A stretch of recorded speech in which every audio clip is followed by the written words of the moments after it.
So we are thankful to Allah for having such good community, alhamdulillah, good members, good mothers, fathers, children, and we have good rain also. This is a cause of giving thanks to Allah in this drought-stricken state. We now realize the value of rain and how rain cleanses us physically and spiritually too. وَيُنَزِّلْ عَلَيْكُم مِّنَ السَّمَاءِ مَاءً لِيُطَهِّرَكُم بِهِ.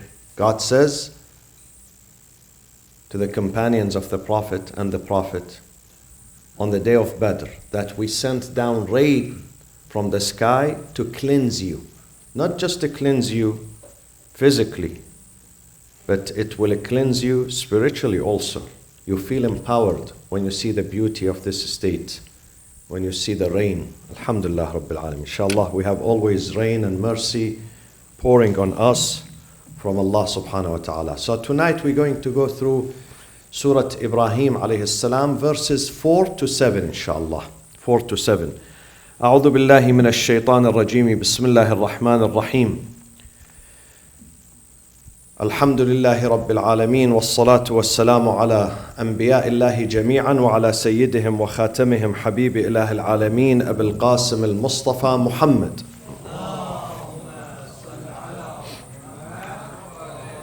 وعلى أهل بيته الطيبين الطاهرين المعصومين.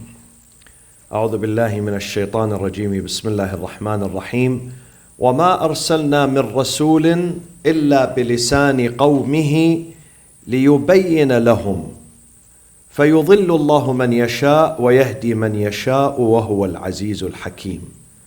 ولقد أرسلنا موسى بآياتنا أن أخرج قومك من الظلمات إلى النور وذكرهم بأيام الله إن في ذلك لآيات لكل صبار شكور.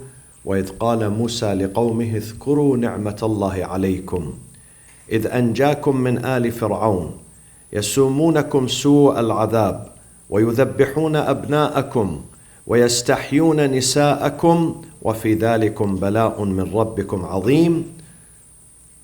And look at the coincidence of this verse number 7 with today, Thanksgiving.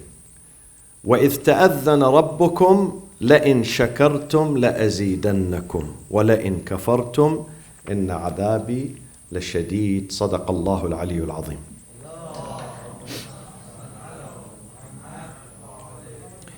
وَمَا أَرْسَلْنَا مِنْ رَسُولٍ إِلَّا بِلِسَانِ قَوْمِهِ. And we have sent no messenger save in the language of his people, of his community. So he speaks the language. That he might لِيُبَيِّنَ لَهُمْ, that he might make clear unto them, so they understand him. The policy of God is that whenever he sends a prophet, a messenger, an apostle to a community, he makes sure that that prophet speaks the language of the people. Why? Because he has to relate to them. How do we relate to each other? Through what? Sign language? No, not sign language. Through your tongue, through intelligent speech. So if we lack intelligent speech, or if we don't speak the language, how do you relate? How do you relay the message to the people? How do you communicate? One of the most effective ways of leading a stable life is the way you communicate with people.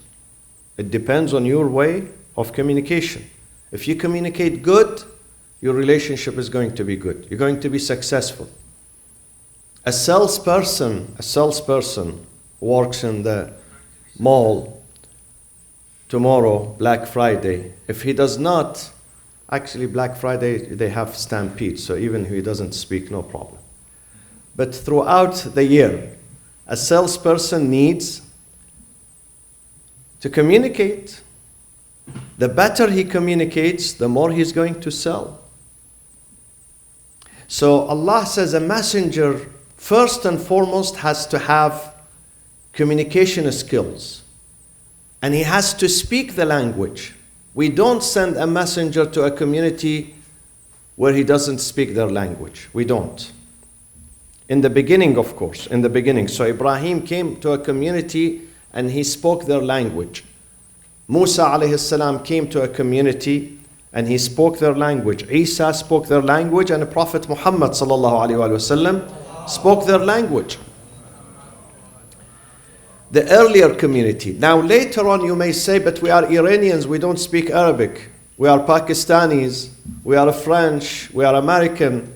How about Islam? This means Prophet Muhammad is not for us? No, he's for us. He's universal. He's universal. But first, when he went to his community were Quraysh, so he had to speak with them in Arabic.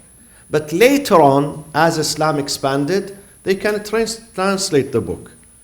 They can translate the Quran into many languages. Same thing with the Christianity. Jesus spoke what language? No? Aramaic, exactly. The American people do not speak Aramaic. Europeans do not speak. But the Bible has been translated to many languages, to English, to French, to Spanish, Portuguese, all languages. So when he sent a prophet first to a community, that prophet has to speak the language because communication skills are needed here. He has to understand them and they have to understand him. If there is no understanding between them, he cannot pass the message to them. And today too, the speakers, the khutaba, the ulama, they have to speak the language. We have many scholars who are very talented, very learned. They come to America, they don't know how to communicate with people. They are full of knowledge, but they don't know how to pass this knowledge to the people here. They don't know. So you have to learn the language. Language is important. وَمَا أَرْسَلْنَا مِنْ رَسُولٍ إِلَّا بِلِسَانِ قَوْمِهِ. Why? لِيُبَيِّنْ. So he make clear unto them. If he does not make it clear, if he speaks in a language which is not clear, he's not going to succeed. He's not going to succeed. People are not going to relate to him. His message is lost. لِيُبَيِّنَ لَهُمْ. He has to be very effective. He has to be eloquent too. He needs to address people's needs. Otherwise, he's dysfunctional. There is no benefit of sending him. لِيُبَيِّنَ لَهُمْ. لِيُبَيِّنَ لَهُمْ. And we learn something else from this verse. That parents also have to speak the same language with their children.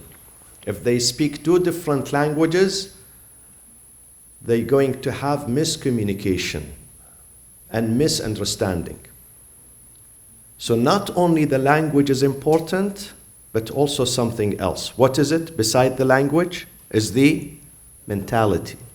Mentality. We have to speak with their children, with our children, in a way that they understand. Our language should not be foreign to them. Our style should not be foreign to them. One of the biggest challenges we face, the families face in America, is that parents have certain mentalities, their children have different mentalities. They don't communicate, they don't relate to each other, they don't understand each other because of two completely different mentalities, two different approaches. Therefore, children are away from their families.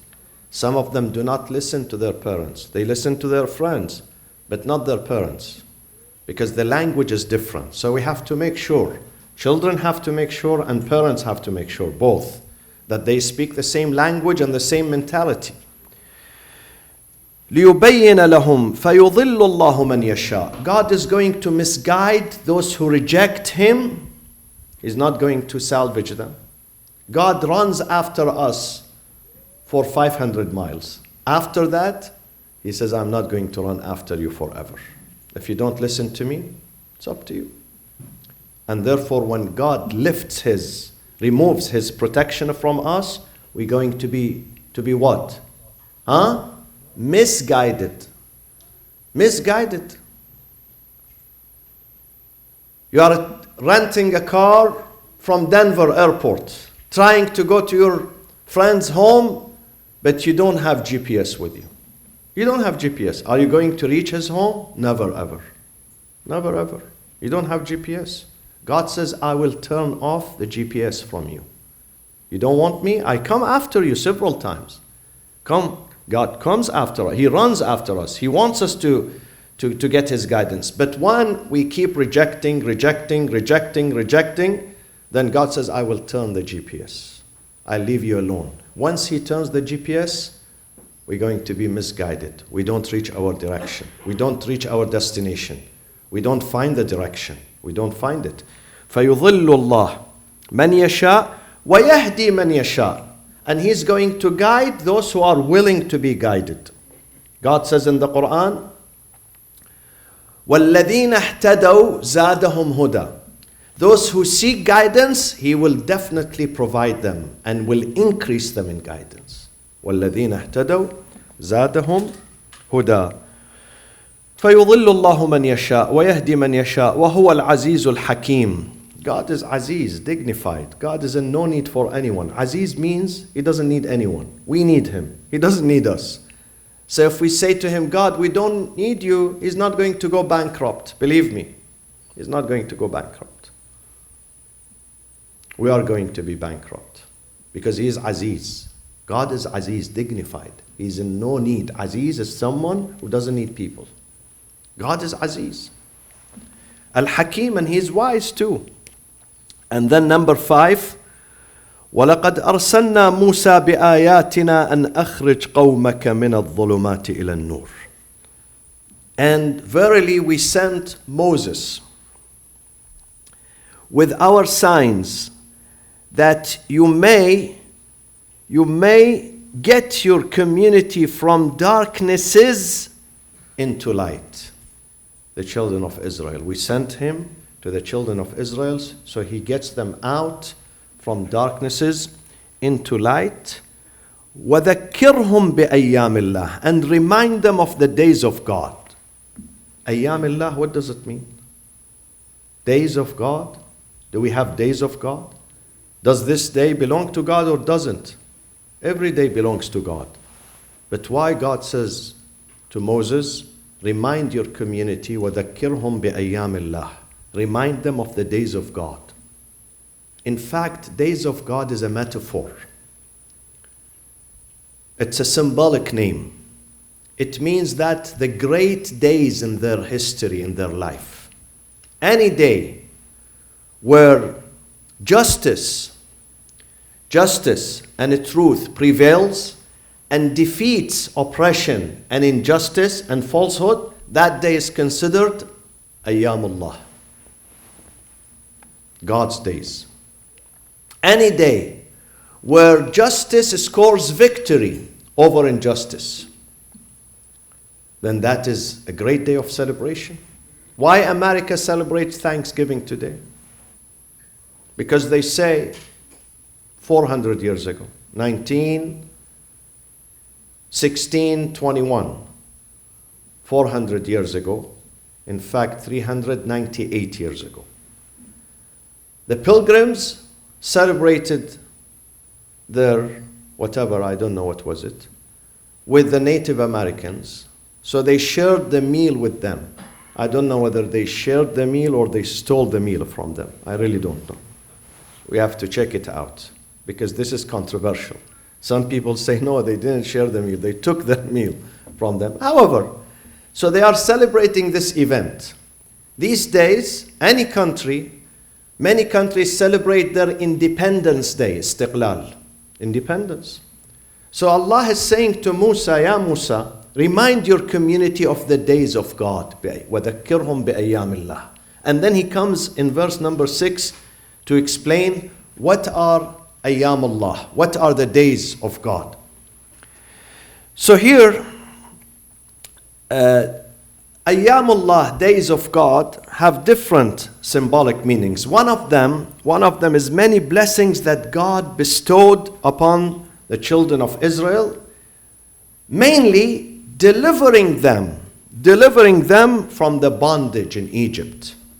They were slaves in Egypt. They were treated as slaves, literally as slaves. The Egyptians The Coptics, or the Copts, the original Egyptians, they treated the Jews, Bani Israel, as slaves. So Allah is saying to Musa, remind them of my favor upon them, upon your community. I delivered them from the bondage, from the slavery, from the punishment, from the suffering. وَذَكِّرْهُمْ بِأَيَّامِ اللَّهِ إِنَّ فِي ذَلِكَ. Of course, Imam al-Baqir alayhi salatu wassalam says one of the days that is considered أيام الله يوم قيام القائم من آل البيت عليه الصلاة والسلام. That day is also probably the biggest Yawm Allah. The biggest day of God is when Imam al-Mahdi alayhi salatu wasalam is going to come, because that day is truly the day of victory, of justice and truth and peace and stability over oppression, over corruption. He will put an end to corruption, and that is truly a cause for celebration and joy. Nothing is bigger than having your freedom, having your independence, having a society that they love each other, respect each other. We don't have thieves, we don't have murderers, we don't have corrupts, we don't have hypocrites. A society, you don't have a policeman in the streets. No need. People are policing themselves. There is no injustice. Why do we have cops in the streets? Why do we need to have? Because we have injustice. So we need to combat that. But when Imam al-Mahdi comes, people are mentally and spiritually perfect citizens. They don't need courts. They don't need cops. They don't fight with each other. This is what we have been told in the Quran. The Quran tells us about that day. The end of the time is going to be a peaceful time. Even animals don't attack each other. Animals, they graze next to each other. A wolf is grazing next to sheep. They don't attack each other. Actually, the wolf doesn't attack. Sheep, they never attack. Habibi, sheep are very nice and beautiful and civilized. So, وَذَكِّرْهُمْ بِأَيَّامِ اللَّهِ. These are days that belongs to God. Days where Allah delivered Bani Israel from slavery. وَذَكِّرْهُمْ بِأَيَّامِ اللَّهِ إِنَّ فِي ذَلِكَ لَآيَاتٍ لِكُلِّ صَبَّارٍ شَكُورٍ. Indeed, there is in these days, the days that belongs to God, are signs for every person who is what? Sabbar. We have Sabir and Sabbar. What is the difference between them? Exactly. Sabir, someone who's patient. Once a week he's patient, like me, once a month. But Sabbar, he's patient every hour, every incident. Every time he's patient. Sabbar. Mubalaghatun fil fi'l. Exaggeration of sabr. Sabbar. And then Shakur. We have Shakir and Shakur. Same thing. Shakir, once in a while he gives thanks. But Shakur, he always gives thanks. إِنَّ فِي ذَلِكَ لَآيَاتٍ لِكُلِّ صَبَّارٍ شَكُورٍ. Prophet Muhammad sallallahu alayhi wa sallam says, Al-Iman nisfan, nisfun sabr wa nisfun shukr. This whole Iman is divided into two portions.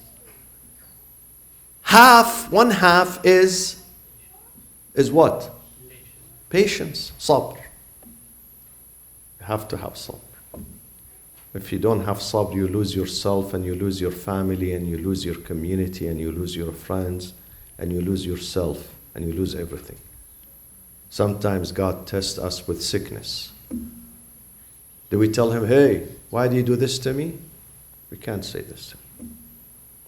Sometimes with loss. Sometimes with bad people. Sometimes with, physical disaster, whatever. We have to have patience. Al-Iman nasfan, nisfun sabr. Half of it is sabr. And the other half, wa nisfun shukr, gratitude. So it's not only one day. The day of Thanksgiving is not only the last Thursday in the month of November. Every day is a day of thanks and gratitude to Allah subhanahu wa ta'ala. Every single day. Every single day. Iman is not just the prayers, my friends. Not just fasting. Iman is a practical. It's a practical character. It's when we are patient and we are gratitude to Allah subhanahu wa ta'ala. We are thankful to Allah subhanahu wa ta'ala. So this is the meaning of Iman. And then we go to number 6. وَإِذْ قَالَ مُوسَى, once Moses said to his community, لِقَوْمِهِ اذْكُرُوا نِعْمَةَ اللَّهِ عَلَيْكُمْ. Remember God's blessings upon you. Remember, because some of them forget. Some people forget God's blessings. Some people fail in the test. Some people have health and money and family and fun. But when God tests them with a small test, very small, they lose their faith. They complain. They complain. So they don't remember God's blessings. He bestowed many blessings on you for so many years. Why do you lose yourself with the smallest test? So Musa said the same thing to his community. اذكروا نعمة الله عليكم. My community, remember God's blessings upon you.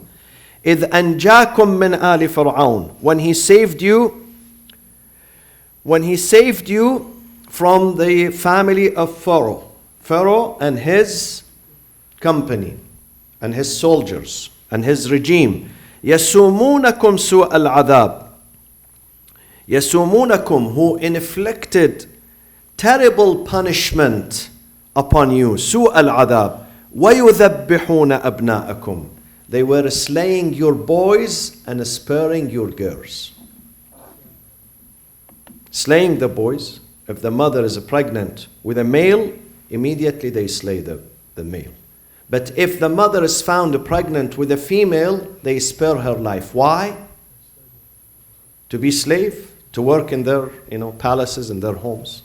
So they kill the boys, they keep the girls to be slave, to be enslaved to them. وَيُذَبِّحُونَ أَبْنَاءَكُمْ وَيَسْتَحْيُونَ نِسَاءَ. يَسْتَحْيُونَ from hayat.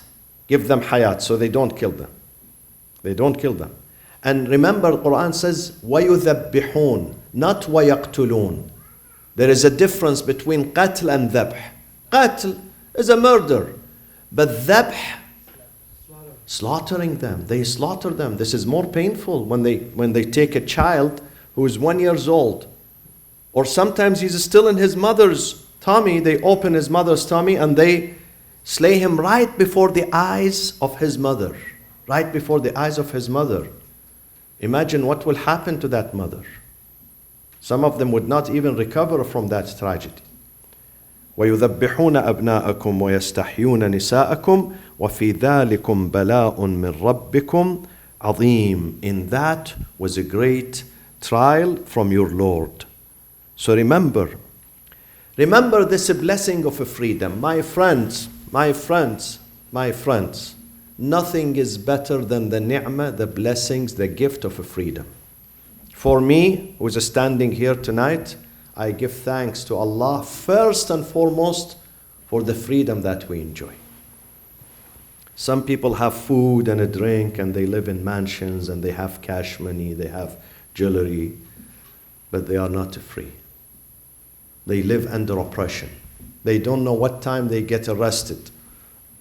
Some people in some Muslim countries, when they send a tweet, simple tweet, they get arrested for that tweet. No freedom of expression, no freedom of religion, no freedom of worship, no freedom of press, no freedom of anything. There is no life without freedom, no life. So we have to appreciate the freedom. Today, when you ate turkeys, most of you, alhamdulillah, some of you didn't because your eyes are wide open. I've told that when you eat turkey, you fall asleep. I don't know about that. I haven't experienced it. But when we give thanks on such a day, we have to begin with the spiritual gifts and then the physical and material gifts. Begin with the spiritual gifts. Oh Allah, I thank you for ni'matul iman.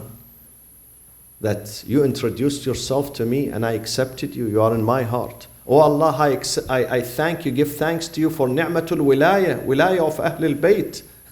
Our leaders, Ahlul Bayt. Some people shifted to others, but we remained with Ahlul Bayt. The biggest ni'mah is ni'matul wilaya. Oh Allah, I give you thanks. I give thanks to you for ni'matul aql. Aql. Aql is more important than anything else. Reason, intellect. I use my brain, alhamdulillah, my brain is safe. Ni'matul aql. Oh Allah, I give thanks to you for ni'matul aman, safety and security. Now you can go home. You can go home in peace.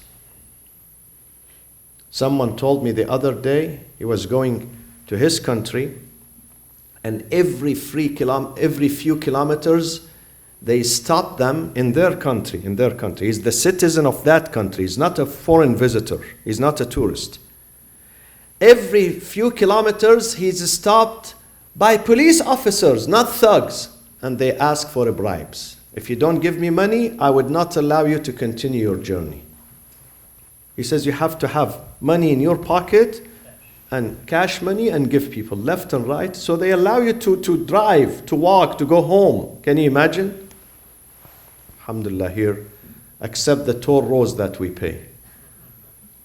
Other than that, nobody is intercepting you, nobody is interrogating you, nobody is saying, hey, alhamdulillah, ni'matul aman. Ni'matul aman is one of the biggest. وَإِذْ قَالَ إِبْرَاهِيمُ رَبِّ اجْعَلْ هَذَا الْبَلَدَ. The first thing he asked God to make Mecca a place of security and peace. Because if there is no peace and security, again, we're going to live in constant fear, in constant anxiety. You worry about your son, you worry about your daughter, you worry about your business, your home, your car, So alhamdulillah, we have to give. And then after that, thank Allah for the health, the money, the food, the turkey that you eat, the good wife who are serving you, the good husband who are providing you, the good children that you have. We give thanks to Allah for all these things. And then last, ayah number 7, where I conclude, وَإِذْ تَأَذَّنَ رَبُّكُمْ. Ta'adhan proclaims. This is why we have adhan. Adhan, what does adhan mean? Adhan means proclamation. God proclaimed. God, indeed, your God, proclaimed. What did he proclaim? Proclaimed, he made it public, loud, so people can hear him. وَإِذْ تَأَذَّنَ رَبُّكُمْ لَإِن شَكَرْتُمْ لَأَزِيدَنَّكُمْ. If you give thanks, I shall surely grant you increase. لَإِن شَكَرْتُمْ لَأَزِيدَنَّكُمْ. Give thanks, I will continue. Don't worry that my supply is going to cut off. Don't.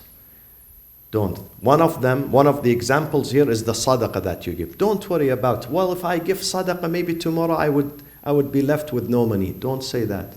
There is a supply coming. God is promising. لَإِن شَكَرْتُمْ لَأَزِيدَنَّكُمْ. Don't worry. Your money is not going to finish because you are helping this family or that family. The supply comes from God. لَإِن شَكَرْتُمْ لَأَزِيدَنَّكُمْ. On the other hand, وَلَإِن كَفَرْتُمْ إِنَّ عَذَابِي لَشَدِيدٌ. But if you are in gratitude, if you don't give thanks, if you don't remember God, if you are always complaining, some people are not happy. They live 70 years, no smile, no happiness, always complaining, always asking why God gives this one, doesn't give me, why this one has a house, I don't, why this one has a job. Don't say that. It's not good. We have to be thankful. Don't complain. Don't be negative. Always be positive. Say, Alhamdulillah. Maybe God, there was a reason He didn't give me this time, but tomorrow He will give me. Next week He will. I have to be patient. Maybe God knows. It's like a mother who's holding her child. Sometimes the child needs something urgent, but the mother does not want to give him because it's not good for him now. Maybe tomorrow she will. We have to be patient. At the end, those who are patient are going to succeed. Don't complain. Rather than complaining, we say, Alhamdulillah, Rabbil Alamin. Maybe He knows better. He loves me. He doesn't hate me. When He withdrew His help today or His sustenance, maybe He's saving it for me. He's saving it for tomorrow, for the day I need it the most. وَلَئِن كَفَرْتُمْ إِنَّ عَذَابِي لَشَدِيدٌ. Adhab here means the suffering. You're suffering. When you always complain, you're going to suffer. You are not going to be happy. People who live with you are not going to be happy. And shukr, in 3 minutes, I'm going to conclude. Shukr has 3 steps. Step number 1 is what? لِلشُّكْرِ ثَلَاثُ مَرَاحِلِ 3 steps. 3 levels, 3 grades. Grade number 1 of gratitude is where? Shukrul qalb. In your heart, you know this blessing is from God. وَمَا بِكُم مِّن نِعْمَةٍ فَمِنَ اللَّهِ. If I am healthy, this is not because I eat healthy food. This is God. If I am wealthy, this is God. If I am intelligent, this is God. If I am not alone, this is God. If I have good community and good friends, this is God. If I live in peace, this is God. This is not me. Shukrul qalb. Always in your heart, remember and acknowledge. Acknowledge that every success you have in your life comes from where? From Allah subhanahu wa ta'ala. This is number 1. Number 2, wa shukrul lisan. After your heart, after your spirit, you have to teach your mouth, your tongue, to say always Alhamdulillah, Ash-shukru lillah, Alhamdulillah. Especially when you conclude your prayers. Don't leave immediately. Sometimes I pray at airports. Sometimes I pray in the airplane, like 2 nights ago. Once I finish, though my prayers in the airplane and airports are very short, express, not long, okay? But I make sure after the prayers, at least I do 1 sujood and say, Alhamdulillah, Shukrulillah, who gave me this opportunity to do my prayers. I didn't skip my prayers. Though the situation is difficult, many people would not pray, but God gave me this gift, gave me this invitation, extended this invitation to me to respond to Him. I make sure that I say Shukran Lillah. Shukran Lillah for the prayers that I did. The prayers is a privilege for me. It's an honor for me that God extended. Okay? So Ash-shukru bil-lisan. This is the 2nd stage. And the 3rd one, Ash-shukru bil-amal. Through your deeds. God has given you intelligence. How do you use your intelligence? In theft, in a fraud, in taqallub, What do you do? Do you use your intelligence to build or to destroy? Nowadays, check your emails, you receive emails. Costco is sending you a gift certificate. So send me your information, we send you $500. Someone is saying, oh, you won the lottery, $2 million, but send us, some deposit, $1,000, so we give it. They are using their intelligence for what? To rip people off. For cheating, for stealing. The same guy, this mal'oon who's sending these emails, if he uses his intelligence in the halal way, believe me, he's going to make more money. More money. But he doesn't.